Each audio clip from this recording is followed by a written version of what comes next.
গাজার উত্তরাঞ্চলীয় শহর জাবালিয়াতে হামাস আইডিএফের প্রচণ্ড লড়াই চলছে। আবারও সংগঠিত হওয়া হামাসের বিরুদ্ধে আক্রমণ জোরদার করেছে আইডিএফ। গাজার সীমান্তবর্তী ইসরায়েলি শহর দেরোত থেকেও হামলা চালাচ্ছে এই বাহিনী। জাবালিয়ায় চলমান ইসরায়েলি বিমান ও আর্টিলারি হামলায় পরিস্থিতি জটিল থেকে জটিলতর হচ্ছে। ভয়ঙ্কর এই যুদ্ধের অবিলম্বে কোনো সমাপ্তি নেই, জানাচ্ছিলেন চায়না গ্লোবাল টেলিভিশন নেটওয়ার্ক সিজিটিএন-এর সংবাদদাতা মার্টিন লো। দূরে জাবালিয়া শহরের রাস্তায় মুখোমুখি লড়াই চলছে। ইসরায়েলি বিমান এবং আর্টিলারি হামলা অব্যাহত রয়েছে। ট্যাঙ্কগুলো কেন্দ্রীয় শহরের দিকে অগ্রসর হচ্ছে। জানুয়ারিতে উত্তর গাজার সম্পূর্ণ নিয়ন্ত্রণ নেওয়ার দাবি করে ইসরায়েলি বাহিনী। ইসরায়েলি সৈন্য প্রত্যাহারের পর হামাস আবারও সেখানে সংগঠিত হয়েছে বলে অভিযোগ করে আইডিএফ। গাজার নানা প্রান্ত থেকে আশ্রয়ের খোঁজে পালিয়ে আসা ফিলিস্তিনিদের শেষ আশ্রয়স্থল রাফা। আন্তর্জাতিক মহলের সতর্কতা থাকলেও এই রাফাতেও স্থল অভিযান অব্যাহত রেখেছে ইসরায়েলি বাহিনী।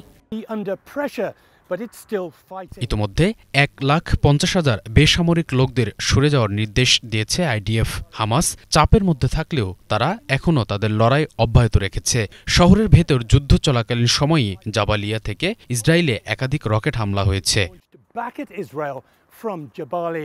ইসরায়েলি বাহিনীর রাফা ক্রসিংয়ের নিয়ন্ত্রণ নিয়ে ত্রাণবাহী যানবাহনগুলোকেও প্রবেশে বাধা দেয়। ফলে এক ভয়াবহ মানবিক সংকটের মুখোমুখি হয় গাজার জনগণ। রাফা শহরে আশ্রয় নেওয়া ফিলিস্তিনিরা অর্থ সংকটে থাকার কারণে শহরটি ত্যাগ করতে পারছেন না। এই অবস্থায় তাদের ইসরায়েলি বর্বরতার ভেতর থাকা ছাড়া আর কোনো বিকল্প নেই। হাজার হাজার বাস্তুচ্যুত ফিলিস্তিনিদের একজন আনাস ইসরায়েলি বোমা হামলা থেকে রক্ষা পেতে গত অক্টোবরে সন্তানদের নিয়ে নিজ শহর ছাড়েন আনাস। আশ্রয় নেওয়া ক্যাম্পেও বোমা হামলা হওয়ায় পাড়ি জমিয়েছিলেন রাফা শহরে। বর্তমানে সেখানেও ইসরায়েলি বাহিনীর বর্বরতার মুখোমুখি হয়ে ভবিষ্যৎ নিয়ে শঙ্কিত রয়েছে তার পরিবার। খুব ভোরে আমি তাঁবু ভেঙে ফেলেছি। কোথায় যাব জানি না। আমরা রাস্তায় বিচ্ছিন্ন হয়ে বসে আছি। আমাদের বাড়ি ফিরে যাওয়ার মতো কোনো ঘরও নেই। উত্তর গাজায় আমাদের বাড়িতে বোমা হামলা হওয়ার পর বাড়িটি পুরোপুরি ধ্বংস হয়ে যায়। আমরা সেখান থেকে পালিয়ে যেতে বাধ্য হই। এখন আমি জানি না আমাদের কোথায় যাওয়া উচিত। সেরকমই একজন আহমেদ সামালি পরিবারসহ আশ্রয় নিয়েছিলেন রাফা শহরে। সামালি এবং তার পরিবার অর্থ সংকটে রয়েছেন। ফলে অবস্থায় তাদের ইসরায়েলি হামলার মধ্যে থাকা ছাড়া আর কোনো পথ নেই।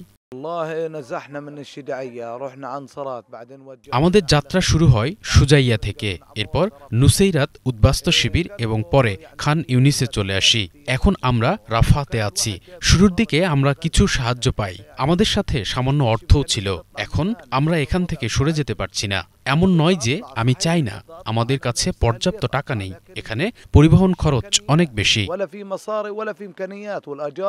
ইফাত জাহান, বাংলা ভিশন।